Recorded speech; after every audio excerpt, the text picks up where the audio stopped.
कल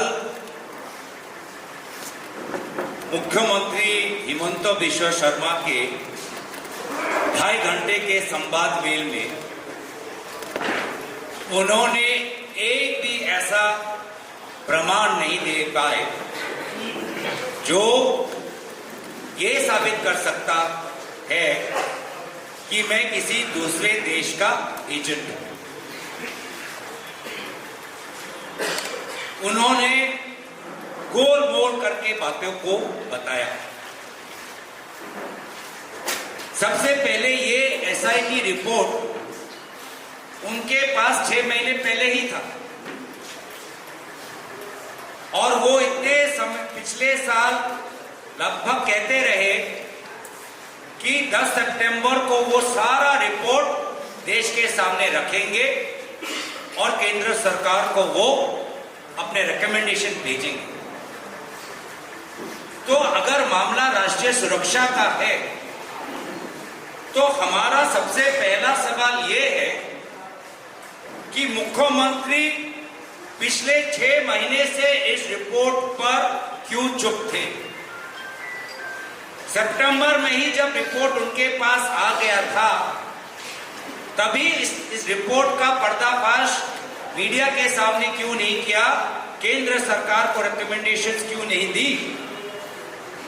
इसका वजह सिर्फ ये है कि उन्होंने खुद उस रिपोर्ट को पढ़ा और देखा कि उनके द्वारा गठित एसआईटी ने इतने महीनों के बाद भी कोई एक प्रमाण लाने में, कोई एक सबूत लाने में सफल नहीं हुई। पहले वो कहते थे कि 15 दिन के लिए हम पाकिस्तान गए,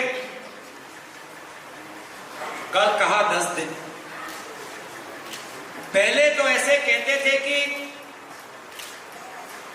हाल ही में पाकिस्तान गया और कल पता चला कि ये हाल की बात नहीं कर रहे। आज से लगभग कितना 2013 14 कितना होगा 12 साल पहले की बात कर रहे। पहले कहा कि सांसद होने के नाते आपको तो अनुमति लेना चाहिए था जाने से पहले। अब कहा कि नहीं, सांसद जब नहीं थे तब वो गए। पहले कहा किसी को इंतला ना करके वो पाकिस्तान चले गए। अब कहा कि अटारी वाघा पर जो हमारी जो लैंड बॉर्डर पॉइंट है जहां पर इस तरफ सरकार के अफसर बैठे रहते हैं, उनको पूरा सर्टिफिकेट देखे। उस प्रक्रिया से, कानूनी प्रक्रिया से हम पार हो। अब आते हैं उनके एक मूल सवाल पर जिसका उजागर आपने कहा। वो कहते हैं कि असम का एमपी देश के सदन में देश के सीमा को लेकर सवाल क्यों उठा रहा है। और मेरा सवाल ये है, क्यों ना उठाए। क्या असम का एमपी क्या देश के बारे में नहीं सोच सकता? क्या असम का एमपी अंतर्राष्ट्रीय मामले पर भारत की क्या विदेश नीति होनी चाहिए, क्या इस पर हमारा विचार नहीं हो सकता?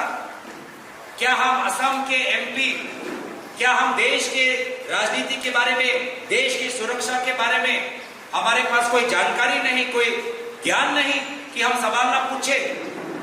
ये उनकी और उनके बीजेपी के सांसदों की मानसिकता हो सकती है, लेकिन हमारा कर्तव्य है, जो मैंने पहले भी कहा कि आज से बहुत साल पहले जब एक तेजपुर यूनिवर्सिटी के छात्र ने मुझसे पूछा कि आप सांसद क्यों बनना चाहते हैं, तो मैंने कहा कि इस सांसद बनने के पीछे मेरे 3 कारण हैं कि पहले मैं सदन के अंदर अपने देश की आवाज उठाऊंगा, दूसरा मैं अपने असम प्रदेश की आवाज उठाऊंगा, तीसरा जिन लोगों ने मुझे चुना मैं उनकी आवाज उठाऊंगा।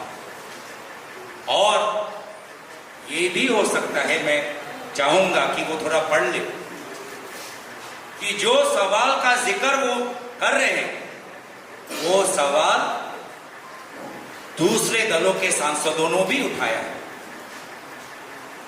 एनसीपी पार्टी के एक सांसद ने भी वो सवाल उठाया है। सिर्फ अकेला कांग्रेस का सांसद नहीं, एक एनसीपी के सांसद ने भी यह सवाल उठाया है और वो शायद वो एनसीपी का सांसद आज बीजेपी में शामिल हो गया। ये जानना चाहिए और कुछ मैं उनको जानकारी दे देता हूं कि अगर लोकसभा सेक्रेटेरिएट को ऐसा लगता है कि ये जो सवाल है नाजायज है, ये जो सवाल है इसकी खुलासा हम सदन के अंदर नहीं कर सकते, तो पूरे प्रश्नों को ही रद्द कर देते।